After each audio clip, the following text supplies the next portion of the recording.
Bismillah ar-Rahman ar-Rahim. Alhamdulillah wa salatu wa salam ala Rasulillah wa ala alihi wa ashabihi wa man ittaba'a hudah. Respected brothers and sisters, today inshallah our topic hopefully will be very beneficial, and that topic is something that will hopefully benefit the speaker and those who are listening. It is an extremely important topic. It is not something that we can just walk past and ignore it due to the fact that we don't need it. It's a topic to do with our reality. All of us are in need to study it and understand it and implement it. And the topic is atheism. What is it? Why and how? So the lecture will center around answering these three questions because it's a new type of atheism, and therefore we need to know what it is. So that's the first question. What is it? And we need to know its danger that it represents to the Muslims and ourselves and our children and the youth. The second question is why.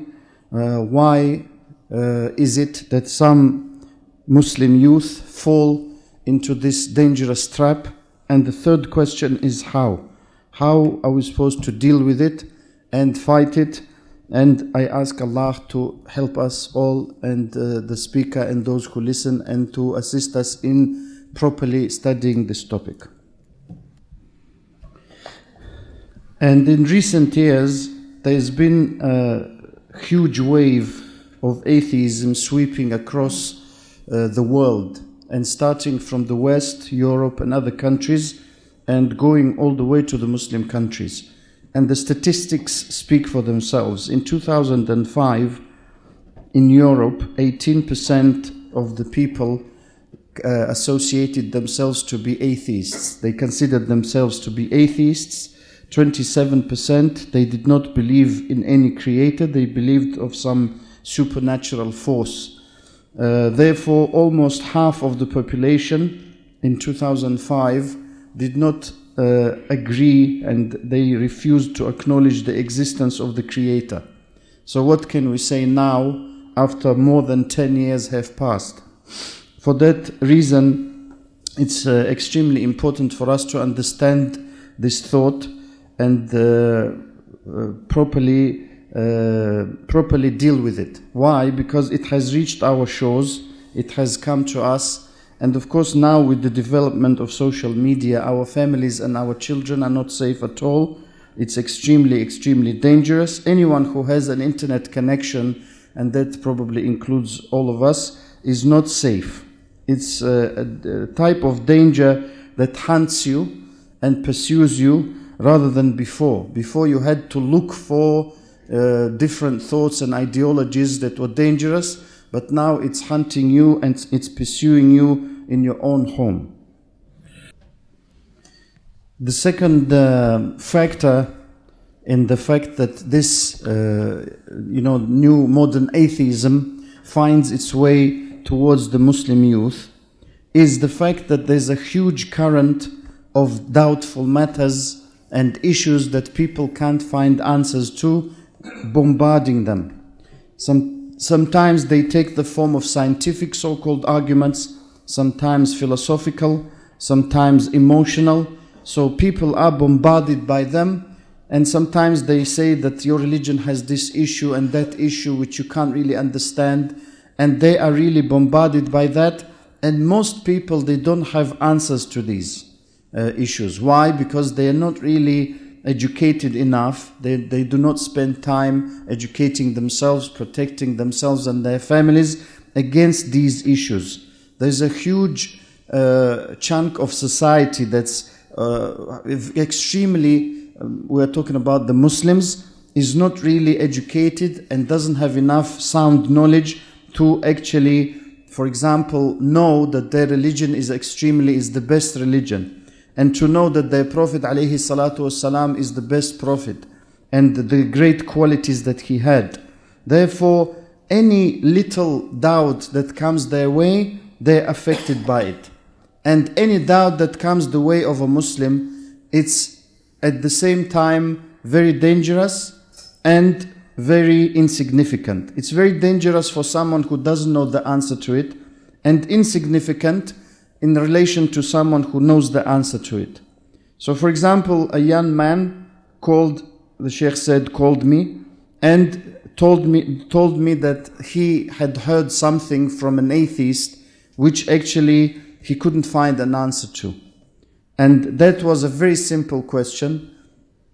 Do you know that Allah exists? He said, yes. And he told him, have you seen him? He said, no. So he said, what's your proof then? Maybe he doesn't exist. So this young man said, I became confused. And the answer to it, very simple. Does seeing something with your eyes physically, is that the only proof of existence of something?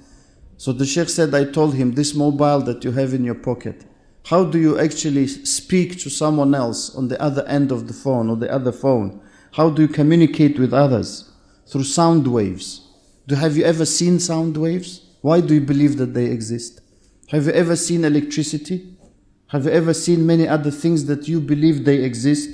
So seeing physically, like for example the soul in ourselves. Through the soul we are alive. When the soul leaves the body, we no longer are alive. So we cannot say that. Therefore it's very easy to answer if you know the answer and if you think, analyze. And therefore Allah subhanahu wa ta'ala is known through His signs. He is the proof for everything. That's why the prophets, when they were sent to their people, they said to them, can you doubt in the existence of Allah, the one who created the heavens and the earth? Therefore they bring about all these doubtful matters in the form of a cartoon, in the form of a scientific so-called argument, emotional argument.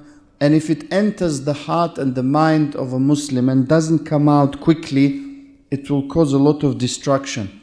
Because a very small doubt can become a very big issue if it's not dealt with properly and timely. And the third factor that makes people fall into atheism is their extreme desire to follow whatever they think is correct and not to be bound by anything called halal, haram, not allowed and things like that. No bounds. Because atheism and following one's desires, they fit each other. Why? Because there is no, you can say, conscience that says to you, stop, this is not something that is not allowed.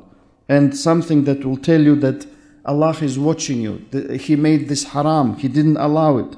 So some people claim that they will, if they enter atheism and they live the religious obligations, they will so-called relieve themselves of this worry that they may have if they do something haram and they follow their desires, and therefore they decide to alleviate their worry by actually not following any religious obligations, any religious instructions. And generally these factors, they don't come alone. Generally you will have 2 or 3 or more factors together why people will follow this modern thought of atheism.